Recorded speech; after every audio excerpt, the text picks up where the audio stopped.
నా భక్తుడి పరాక్రమం ఎంత ఉన్నది అని. బయటికి మాత్రం కోపం చూపిస్తున్నాడు. అలాంటి పరాక్రమంతో వాడు ఎదిరించి స్వామి ముందు నిలబడ్డాట.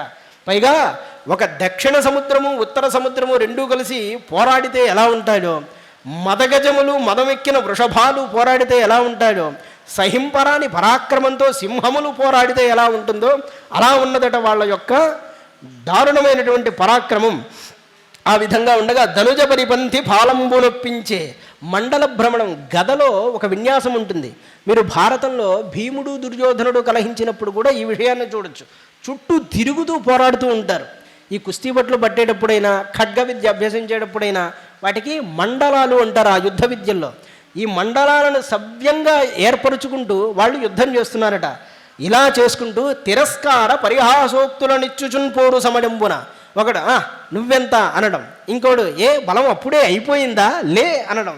ఈ విధంగా పరిహాసం చేసుకుంటూ తిరస్కారం చేసుకుంటూ వీళ్ళు పోరాడుతూ ఉంటే ఆ మహాబలుల యొక్క సమరాన్ని చూసి బ్రహ్మగారు అంటున్నారట, అంచిత దివ్యమూర్తి పరమాత్మ దివ్యమూర్తి, ఈ కలుషాత్ముడైన నక్తంచరుడు అస్మదీయవర గర్వమునన్ భువనంబులెల్లగా. ఈ కలుషాత్ముడైన రాక్షసుడున్నాడే వీడు నేనిచ్చినటువంటి వరము చేత మదించి ఉన్నాడు. ఇట్టి విపరీత చరిత్రుణ్ణి ద్రుంపక, ఇలాంటి దుర్మార్గుణ్ణి ఒక్క వేటును చంపేయక ఇట్లా ఉపేక్షించడం నీకు తగిందేనా? స్వామి అనుకుంటే క్షణం పని, కానీ ఉపేక్షించగా ఎందుకు ఈ విధంగా ఉన్నాడు? వీరిని బలిసేడు వసుంధరకును శుభంపకును. ఇప్పుడే కదా భూమిని పైకి తీసుకొచ్చాం, ఆ భూమికి వీడిని బలివ్వరాదు, తొందరగా ఆ పని చెయ్యరాదా? బాలుండు గరమున నుగ్రవ్యాళము ధరించి యాడు వడుపున. పసిపిల్లవాడు కాలకూట విషం ఉన్నటువంటి పాముని గొంతుకు వేసుకుని ఆడుకునేలేగా నువ్వు వాడితో ఆడుతున్నావయ్యా అని అంటాడు. ఇక్కడే శ్రీధరస్వామి వారు ఒక మాట చెబుతారు. అప్పుడు యజ్ఞవరాహమూర్తి బ్రహ్మగారిని చూసి నవ్వాడట. ఎందుకు నవ్వాడో బ్రహ్మగారికి అర్థం కాలేదట. అర్థం కాకపోతే చెప్తాడు, ఓయి నిన్ను పుట్టించినటువంటి నాకే వీడు ఇలాంటివాడు అలాంటివాడు అని చెబుతున్నావా? అభిజిన్ ముహూర్తం వస్తుందయ్యా, తొందరగా చంపంటాడు బ్రహ్మగారు. కాలానికి పురుషుణ్ణైనటువంటి నాకే ముహూర్తం వస్తుందని నువ్వు చెబుతున్నావా పిల్లవాడా అని బ్రహ్మను చూసి విష్ణువు నవ్వారట. అలా నవ్వుతూ ఒక పక్క భక్తుణ్ణి అనుగ్రహిస్తున్నాడు, ఒక పక్క స్వయం పుత్రుణ్ణి అనుగ్రహిస్తున్నాడు. ఆ విధంగా స్వామి యొక్క లీలా విలాసమంతా ఉన్నది. వ్యాళము ధరించి ఆడు వడుపున రక్షపాలని ద్రుంపక. ఆ పిల్లవాడి చందాన ఈ రాక్షసుణ్ణి చంపకుండా ఊరక పాలార్చుడ నీతిరే, ఊరికే సాగతీయడం శుభప్రద, నీకు శుభప్రదుడా, ఇంకా ఇది యుక్తమే అంటావా అని అనేక విధాలుగా చెప్పగానే స్వామి కూడా యుద్ధాన్ని పెంచారట. అలా చెయ్యగా ఆయన అనేకమైనటువంటి మాయాదుల్ని కూడా కల్పించారు. ఆ సమయంలో సుదర్శన చక్రాన్ని స్మరణం చేయవలసి వచ్చింది. యుద్ధంలో గద పడిపోయింది కదా, అప్పుడు సుదర్శన చక్రాన్ని స్మరణం చేశారట. అది ప్రచండ మార్తాండ మండల ప్రభాపటల చటుల విద్యోతమానంబును పటులట జ్వాలికాపాస్త. ఇప్పుడు ఈ సందర్భంలో మీకు ఇంకో విషయం చెప్పాలి. స్వామి సుదర్శన చక్రాన్ని ఎప్పుడైతే ధరించాడో వాడు కూడా వరప్రభావమైనటువంటి శూలాన్ని తీశాడట. అది ఎంత భయంకరమైన శూలం అంటే నారాయణుడు తప్ప దాని ముందు ఎవడు ఆగలేడు. కేవలం నారాయణుడు మాత్రమే దాన్ని పరిమార్చగలడు. అందుకే దాని యొక్క మహత్తును చెప్తున్నాడు. ఇది చూస్తే సుదర్శన చక్రం యొక్క శక్తియా అన్నట్లుగా ఉంటుంది, కానీ ఇది ఎంత భయంకరంగా ఉన్నదో, లోకములన్నింటినీ ఎలా దహిస్తూ ఉంటుందో చెప్తాడు. ప్రచండ మార్తాండ మండల ప్రభాపటల చెటుల విద్యోతమానంబును. ప్రళయకాలంలో వచ్చేటువంటి సూర్యుడిలాగు అనేకమైనటువంటి జ్వాలలు ఉప్పొంగుతూ ఉండగా సాగర ఘోషణంతా కూడా ఎండగొట్టే విధంగా అధికమైనటువంటి ప్రభావంతో అది ముందుకొస్తూ ఉందట.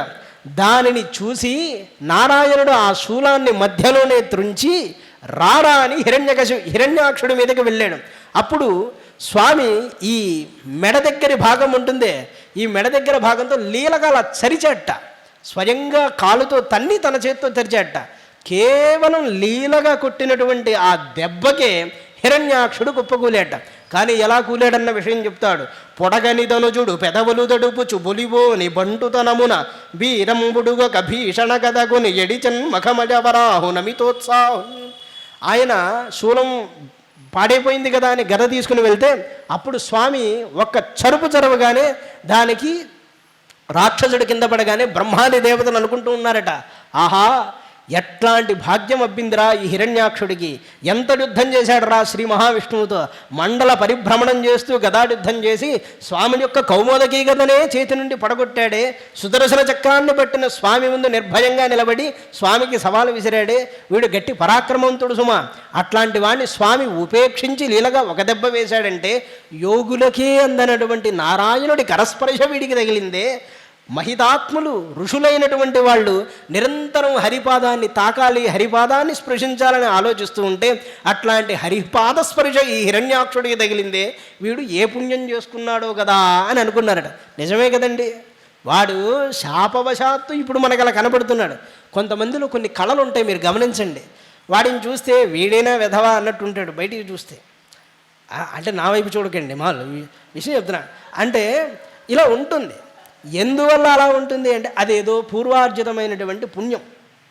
అట్లాంటి దశ ఎవరికో ఉంటుంది. జీవుడు పుణ్యపాపముల చేత అటు ఇటు సంచారం చేస్తూనే ఉంటాడు. అభిమానము నిరభిమానం ఇవన్నీ ఒట్టిమాట, ఎవ్వడికి ఏమీ తెలియదు. కేవలం ఈశ్వరుడి అనుగ్రహం చేత ఒక బొమ్మలాగా జీవుడు తిరుగుతూ ఉంటాడు. ఎక్కడి జయ విజయుల స్థానంలో ఉన్నవాడు ఎక్కడి లోకకంటకుడైన రాక్షసుడైపోయినాడు. అట్లాంటి దశ వచ్చింది.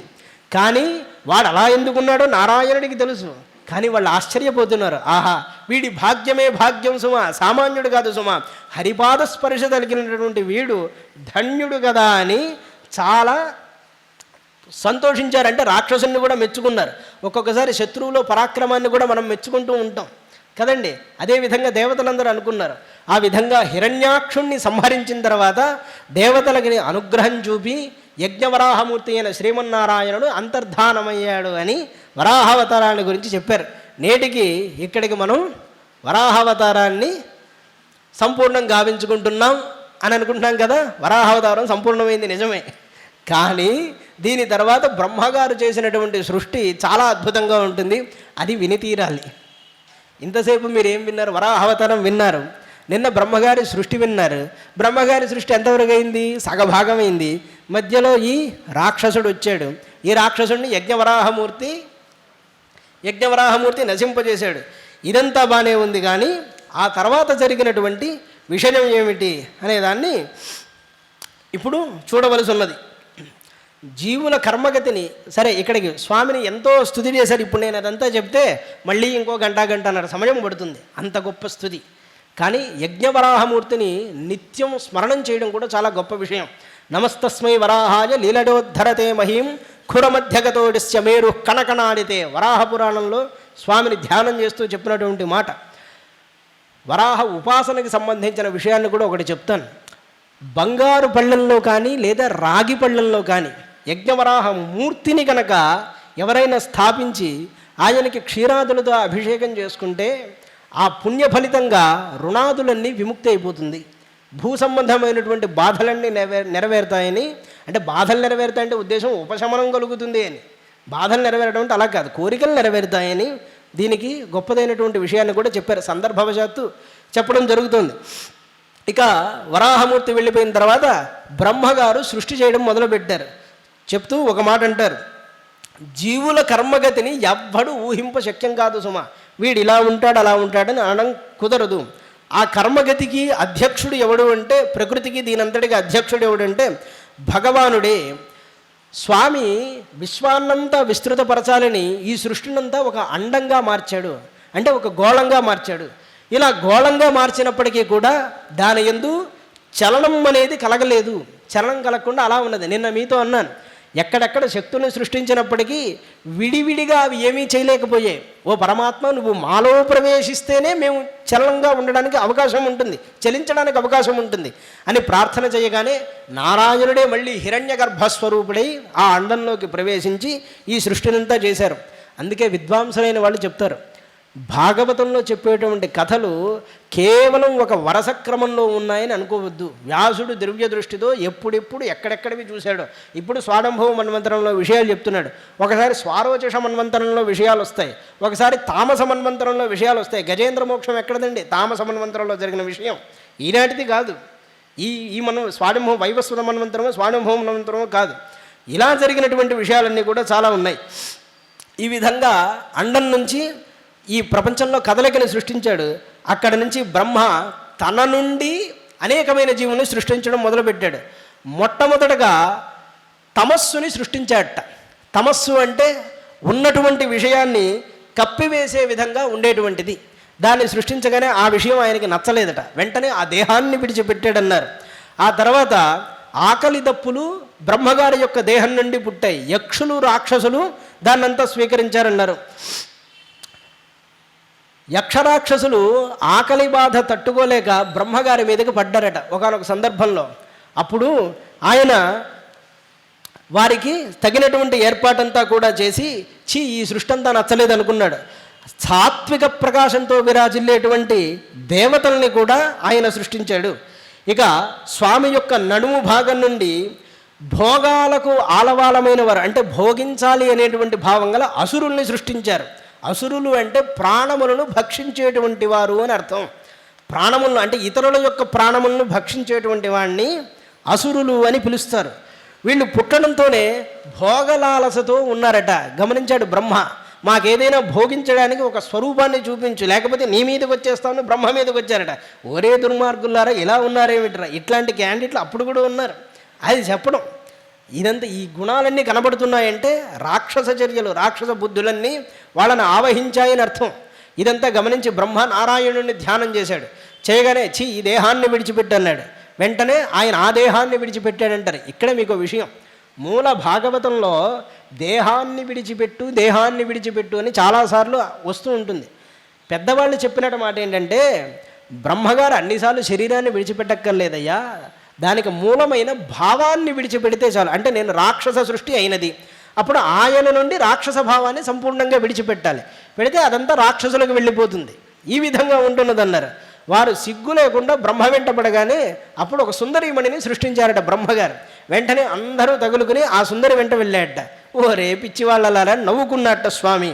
ఆ తర్వాత అంటున్నాడు, నాయన స్వామి, నీకు ఇతరుల మనస్సంతా కరతలామలకం కదా, నాకు సృష్టి చేసేటువంటి గొప్పదైన శక్తినివ్వు అని మళ్ళీ నారాయణుణ్ణి ప్రార్థన చేశాడు. ఇలా ప్రార్థించిన తర్వాత అప్పుడు స్వామి ఇంకా అనుగ్రహించగానే ఒక గంభీరమైన భావం వచ్చేలాగా నవ్వేట. ఆ నవ్వు నుండి గంధర్వులు అప్సరసలు పుట్టారు. వీళ్ళంతా ఎక్కడి నుంచి పుట్టారని మనకు కూడా వస్తుంది. అంటే దేవతల నుంచి గంధర్వులు పుట్టారా, దేవతలకి సంతానముగా పుట్టారా, ఈ యక్షులు గంధర్వులు వీళ్ళంతా ప్రత్యేకంగా పుట్టారని అనుకుంటామే. వీళ్ళు ఎక్కడి నుంచి పుట్టారంటే మనకు ఒక్కసారి సమాధానం దొరకదు. కానీ సృష్ట్యాదిలో ఈ విధంగా వీళ్ళు ప్రత్యేకమైన జాతిగా సృష్టింపబడ్డారు. దేవయోని విశేషములు అంటారు. వీళ్ళు దేవతల కంటే తక్కువ స్థాయి, మనుష్యుల కంటే ఎక్కువ స్థాయి అయి ఉంటారు. ఈ గంధర్వులు, యక్షులు, అప్సరసలు మొదలైన వాళ్ళంతా కూడా గంభీరమైన నవ్వు నవ్వగానే గంధర్వులు, అప్సరసలు వచ్చారు. ఆ తర్వాత తన యొక్క బద్ధకం నుండి భూతప్రేత పిశాచాదుల్ని సృష్టించాట. అవి దిగంబరంగా విరబోసుకుని ఉంటాయట. భోజనం చేసిన తర్వాత శుభ్రంగా నోరు కడుక్కోకపోతే ఆ సమయంలో ఇవి ఆవహిస్తాయని చెప్పారు. ఇది సహజంగా చెప్పేటువంటి మాట. చిన్న పసిపిల్లలకి శౌచాన్ని నేర్పించాలి. అందుకే, లేకపోతే అంటే ఇప్పుడు పళ్ళు తోముకొని వాళ్ళందరికీ పిశాచం పడుతుందని ఉద్దేశం కాదు. మీరు అలా అర్థం చేసుకోవద్దు. ఎక్కడైనా బాగుపడే యోగం ఉంటే దాన్ని లేకుండా చేసేవి ఇవన్నీ కూడా. ఈ విధంగా ఉంటుంది. ఇక తాను బలవంతుణ్ణి అని భావన చేసేట బ్రహ్మగారు. ఆ భావం నుండి సాధ్యగణాలు, పితృగణాలు మొదలైనవన్నీ కూడా సృష్టింపబడ్డాయి. ఆయన యొక్క అంతర్ధాన శక్తిచే అనేకమైనటువంటి సిద్ధులు, విద్యాధరులు మొదలైన వాళ్ళు సృష్టింపబడ్డారు. బ్రహ్మగారు వాళ్ళందరికీ అంతర్ధాన శక్తిని మొదలైన వాటినింటినీ కూడా ప్రదానం చేశారు. ఇక తన ప్రతిబింబాన్ని చూసి ఒకసారి బ్రహ్మ అంటే తన బింబాన్ని చూసుకుని నేను చాలా అందంగా ఉన్నాను కదా అనుకున్నట్ట స్వామి. అనుకోగానే దాని నుంచి కిన్నర కింపురుషాదులందరూ ఆవిర్భవించారట. ఈ కిన్నర కింపురుషాదులకి ఎక్కువ దేహం మీద మమకారం ఉంటుంది, ఎక్కువ అలంకరించుకుంటారు. నేను ఇంత అందంగా ఉన్నాను, ఇలా ఉన్నాను అనుకుంటూ ఉంటారు. వరాలు ఇవ్వడం కూడా వీళ్ళు తొందరగా వరాలు ఇస్తారు, మంత్రాలు మాత్రం అడగద్దు. సహజంగా ఇలా ఉంటారు వీళ్ళు, వీళ్ళ యొక్క గుణాలు ఇవి. ఈ విధంగా కిన్నర కింపురుషాదులు వచ్చారు. ఇలా సృష్టి ఇంకా విస్తారం చెందట్లేదే అని బాధపడుతూ ఒక్కసారి కాళ్ళు జాచాడట స్వామివారు. కాళ్ళు మనం ఒళ్ళు విరుస్తామంటామే, అలా ఒళ్ళు విరుస్తూ కాళ్ళు చాచారట. అలా చాచగానే దాని నుండి పాములు మొదలైనవన్నీ కూడా ఆవిర్భవించాయి. కోపం వచ్చి ఆ దేహాన్ని విడిచిపెట్టేట. అప్పుడు ఈ సర్పాదులన్నీ వచ్చాయి. ఇక స్వయంభువైనటువంటి బ్రహ్మ ఇలా తలపోసి అనేక విధాలుగా మనస్సుతో కూడినటువంటి సృష్టిని చేశారు. ఆ పిదప స్వానుభవ మనువు క్రమంగా సృష్టినంతా కూడా విస్తరింపజేశాడు. ఋషుల ద్వారా స్వానుభవ మను ద్వారా ఈ సృష్టి అంతా కూడా ఇలా విలసిల్లినది అని మనకి భాగవతంలో తృతీయ స్కంధంలో చెప్పినటువంటి విషయాలు ఇవన్నీ కూడా. ఈనాటికి యజ్ఞవరాహమూర్తి యొక్క అవతారం సృష్టి క్రమం అంతా కూడా చెప్పుకోవడం జరిగింది. రేపు పరమ పావనమైనటువంటి దత్తాత్రేయమూర్తి యొక్క అవతారము, అదేవిధంగా దక్షయజ్ఞ ధ్వంసం అనేటువంటి 2 అంశాలని మనం చక్కగా తెలుసుకుంటాం. రేపటి నాడు 10 గంటల నుంచి 12 గంటల వరకు ఉదయం పూట ప్రవచనాన్ని ఏర్పాటు చేయడం జరుగుతుంది. దేనికి అంటే రేపు సంకష్టహర చతుర్థి కనుక సాయంకాలం గుడి చాలా రద్దీగా ఉంటుంది. పైగా ఇక్కడ చక్కగా జరగాల్సినటువంటి కార్యం గణపతికి స్వామికి ఎప్పుడైనా అలా జరిగితే నిర్విఘ్నంగా దైవికమైన కార్యక్రమాలన్నీ జరుగుతూ ఉంటాయి. కనుక ఆసక్తి ఉన్నవాళ్ళు కూడా గణపతిని పూజించుకొని తరిస్తారు కాక రేపటి నాడు మాత్రం ఉదయం 10 నుంచి 12 గంటల వరకు ప్రవచనం ఏర్పాటు చేయబడింది. మనం మంగళాచరణంతో ముగిద్దాం. గోవిందేతి సదా స్నానం గోవిందేతి సదా జపః గోవిందేతి సదా ధ్యానం సదా గోవింద కీర్తనం గోవింద గోవింద హరే మురారి గోవింద గోవింద ముకుంద కృష్ణ గోవింద గోవింద రథాంగపాణి గోవింద గోవింద నమామి నిత్యం గోవింద గోవింద నమామి నిత్యం గోవింద గోవింద నమామి నిత్యం. శ్రీ వెంకటేశాయ నమః. శ్రియంవసాన అమృతత్పవాజన్భవంతి సత్యాः సామితామి తద్రౌ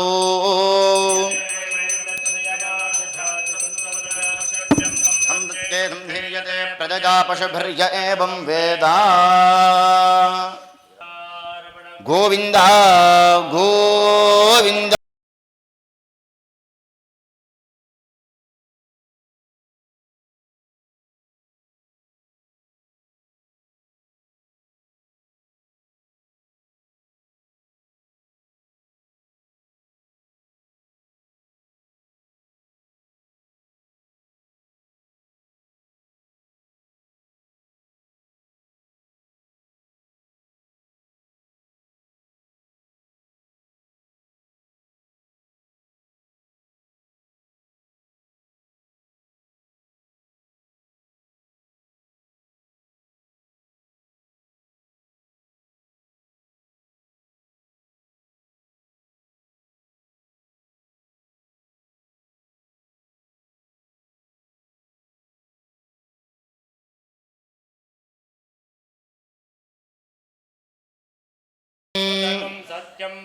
బ్రహ్మపురుషం కృష్ణపింగళం ఊర్ధ్వరేతం విరూపాక్షం విశ్వరూపాయ వై నమో నమః. దోస్పరః ప్రోక్తో వేదాంతే చ ప్రతిష్ఠితః తస్య ప్రకృతిలీనస్య యః పరః స మహేశ్వరః. వచసా తథా బభ్యాం కరాభ్యాం కర్ణాభ్యాం ప్రణామోష్టాంగ ఉచ్యతే. Thanks for watching. Please comment, like, share and subscribe our channel.